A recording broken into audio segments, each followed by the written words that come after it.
Welcome to the third and final part of Definitions by Eugene Halliday.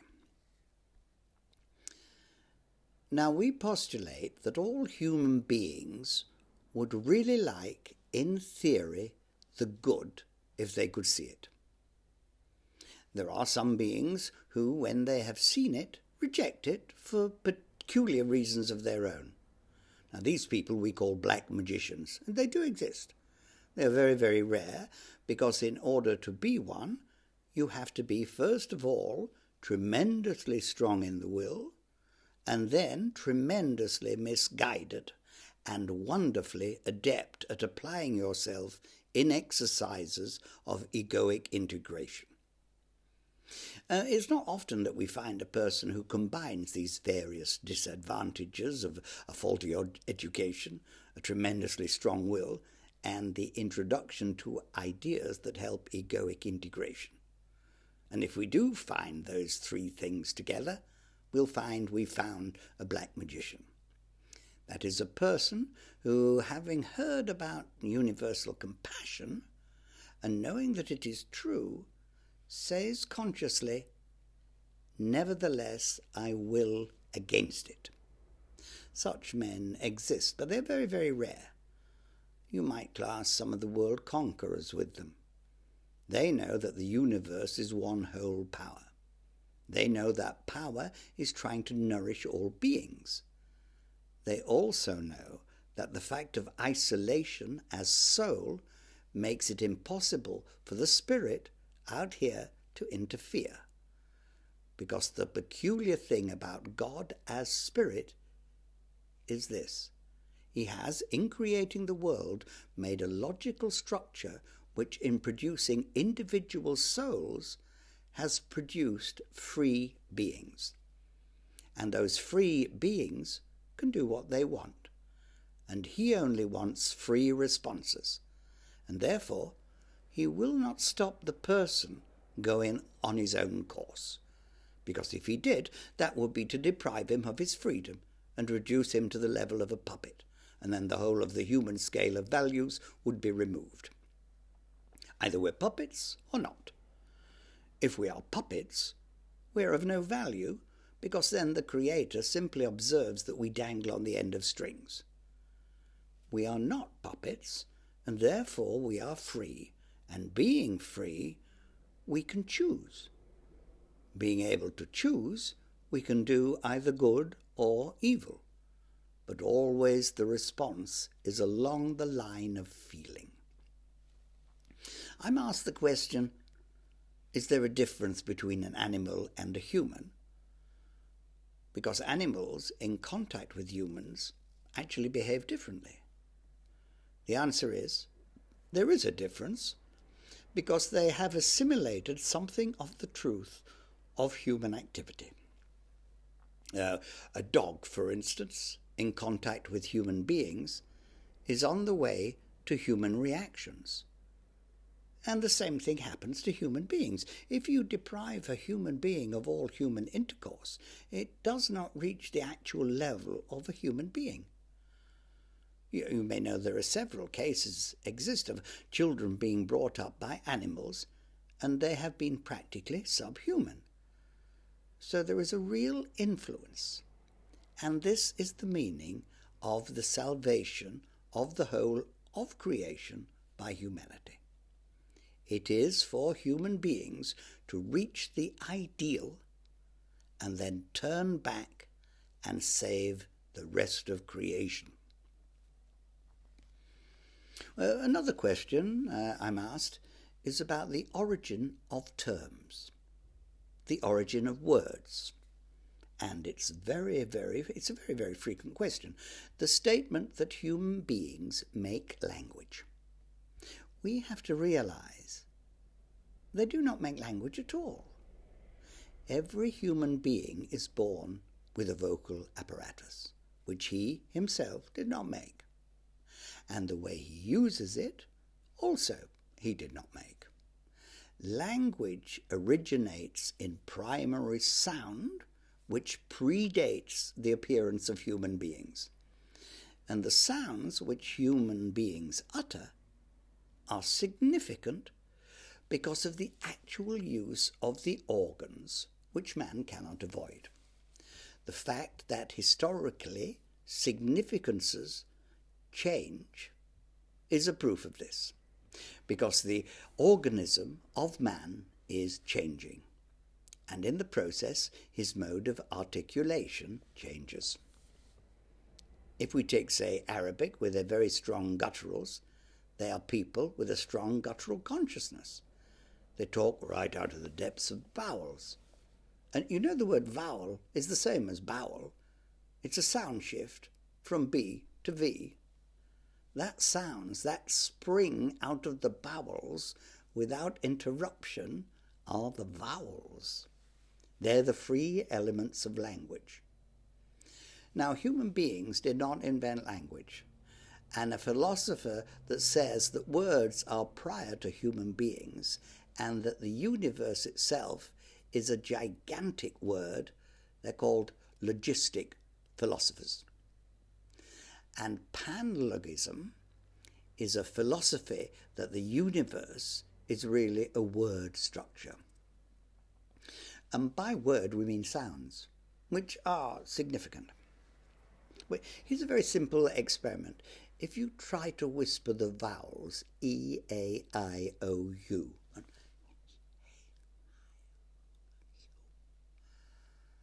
you will find that the pitch of these vowels is fixed, that you can do nothing whatever about it. You cannot alter it. If you try to alter artificially a vowel, and then and listen to the difference in pitch, you cannot alter it. If a dog pants, he pants usually with the tongue flat in the mouth and makes the pitch. The human being does the same thing, a baby and a grown-up. The vowel pitches are mechanically fixed. We can make a device with clay and model the shapes of the vowels. We can introduce mechanical tappers to produce the consonants. They're all significant and all predate humanity. All that human beings have done is listen to the sounds of nature, the onomatopoeic values. Then they have taken the sound and constructed their references about them. And therefore, at one time, there was a nature language, which is called, in the Bible terms, pre-Babel language. In Genesis, you notice it says, at that time all peoples were of one language, but because of their evil intent, God came and confused their speech. In the place of the building of the Tower of Babel. Babel means confusion. It means a house against a house divided. So the real answer to this is that the significances of letters which compose words is entirely fixed, and the apparent changes are not changes in the significance of letters, they're changes in their necessary application as society evolves. There's no word for jet plane, say, in the 11th century, but there was a word for jet and a word for plane. All that's new is the conjunction. So we have to remember that when we're analysing words, we're not analysing man-made entities, but universal sonic facts. And if we understand their universal references and always use them in their correct significances, our vocabulary begins to formulate itself and integrate into a whole which tends to coincide with the original whole from which we started. Lewis Carroll was a theologian, a Hebrew scholar, a mathematician, and a philologist of good repute. And he wrote a little thing, and in one part of which Humpty Dumpty is mentioned as sitting on a wall. Now, it's meant to symbolize the wall of definition, and Humpty Dumpty symbolizes outside and inside the circle. See? Yeah. So, This is Humpty and this is Dumpty, and he's sitting on this wall. And the thing that Carol makes him say is this: I will make words mean what I want them to mean, but they don't behave very well, and they will misbehave. Because some of them, like the verbs and so on, are so obvious in their meanings that if I try to change the meanings and move a word out, supposing I make the word active mean passive. Active means passive. So I've disqualified the word passive. I must now find another word for passive. So if I alter one word in my vocabulary, I will have to move all the words one up because I've made a gap. And it's very important to realize that the significances that man has are not made by man. He receives them from tradition. If we today, in modern science, and we're stuck for a term, we don't sit down and invent one, we get a Greek lexicon and find one. Latin terminology is borrowed by the medical profession, botanists and so on. The physicists tend to borrow Greek because the Greeks had a word for it. We do not introduce any new elements. There is no new thing under the sun. All we do is borrow existing usages. If the borrowing is a good one, we're all right. If it isn't, then there arises a situation, as very often in science, when the scientist says we have a wrong term and must now redefine. I am asked,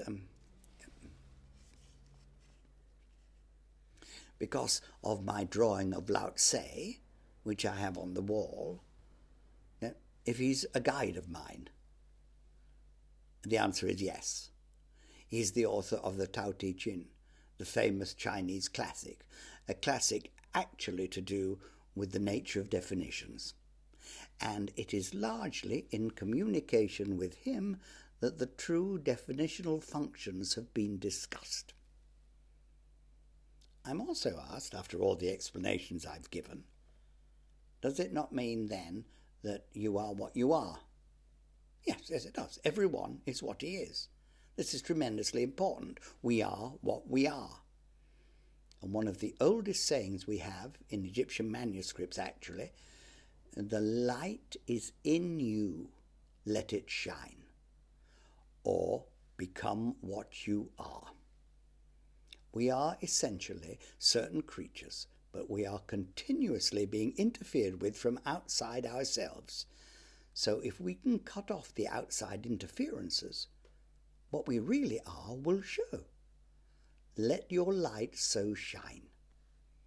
You are already perfect on the inside. If people would only stop annoying you, then your natural perfection would show. But it's this mutual interference that causes, instead of our true selves, our untrue, reactive, mechanical, irritable behavior coming out instead. I'm asked, as I feel into the past, do I touch the characteristics of the personality or spirituality of the persons I have portrayed? This is really a question that requires a little bit of thought. We do not contact anything whatever in the past. Everything which is simultaneously present is simultaneously present absolutely. We have to think a very peculiar thing about time and energy. You notice the word time is the word emit backwards. It is emission of energies that causes time. Every being that has ever existed always exists. The appearance and the time process, the birth of that person, through an egg and its development, is simply a process of actualization in the gross material world of an eternal actuality, which is the essence of that person. This is the meaning, become what you are.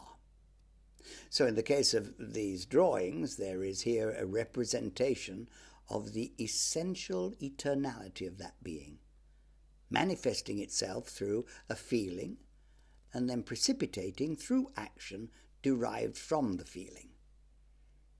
Every person is eternal.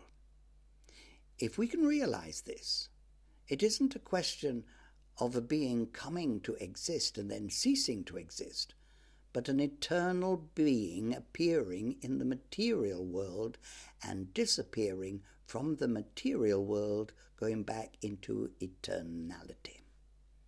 And in eternality, there is no time process whatsoever. Time is a product of rotation and the passing of energies over each other. So that we're not going into the past, we are going into the eternal present. And that what we call serial time is merely the expression in impulses of eternal actuality. I had a good question put to me once. It said, "Why are the men in all your drawings so evil-looking?"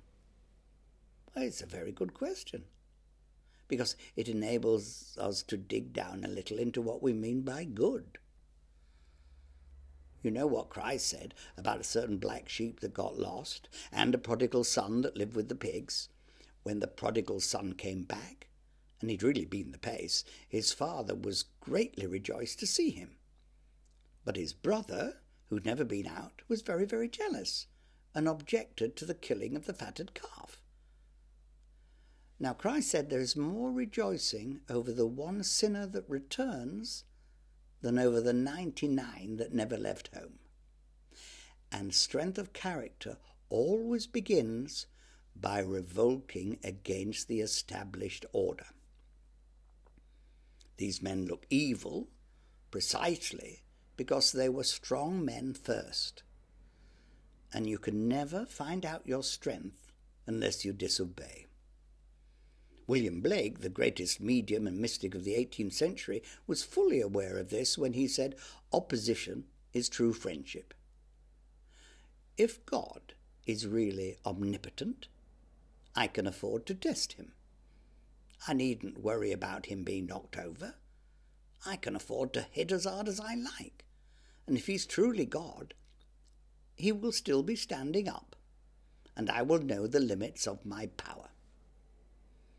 The prodigal son, prodigal means driving forth, he's gone out of the security of the absolute will into the individual activity. He's committed himself to a very lonely road of self-will, and in the process he's taken some very hard knocks, and every knock that he's received has imparted something to his character, which he wouldn't have had if he hadn't previously have sinned. We know that the fellow who didn't go out at all wasn't a very nice fellow, because he complained about the good treatment given to the returning prodigal. So we know that the stay-at-home namby-pamby boys, who've never really been tempted, and they can afford, they believe, to make moral judgments about people who had considerably more energy and committed terrible crimes. The important thing is, if you have been wicked enough out of strength of will and then turned round, you will become exactly as useful to the divinity in propagating his word as you were against it for him. This is a question of energy action and reaction. If you had the strength of mind to push against universal law, you will discover how much of it is universal and how much is a facade set up by human beings. Many human beings have declared that there was a law in existence that certain things were not possible, and they were saying it for their own ends. We know that this is so in the case of the great prophets. All the great prophets have attacked the social structures of their day. Christ was put to death for attacking the structure of society, of its rulers in the synagogue. They said he has the devil. Devil means a dividing energy, a disintegrating force. In that sense, he was a devil to them. He played the devil with the synagogue. He tore it to bits. He himself was a prodigal. He is the lamb slain from the foundation. He is the bull with the yoke on its neck. He is everything that knows all about error. He goes down to hell and he comes up again. So if we were to take a clock face and we have 12 o'clock at the top, you know that the symbology of 12 means governmental perfection. And 6 is down at the bottom. 6 means sexuality. A man starts from governmental perfection, that's the universal, and at 1 he appears born, and that's his first period. He's then a unity, being circumscribed. At 2, he is then analysed. He then proceeds to 3, to integrate himself, and then he tries at 4 to establish himself on earth, and then at 5 his 5 senses begin to act upon him, and when they've acted upon him he becomes at 6 a sexual being. And the sexual relation itself and the energy expenditure is the primary motive that drives people to selfishness and to feathering their own nests.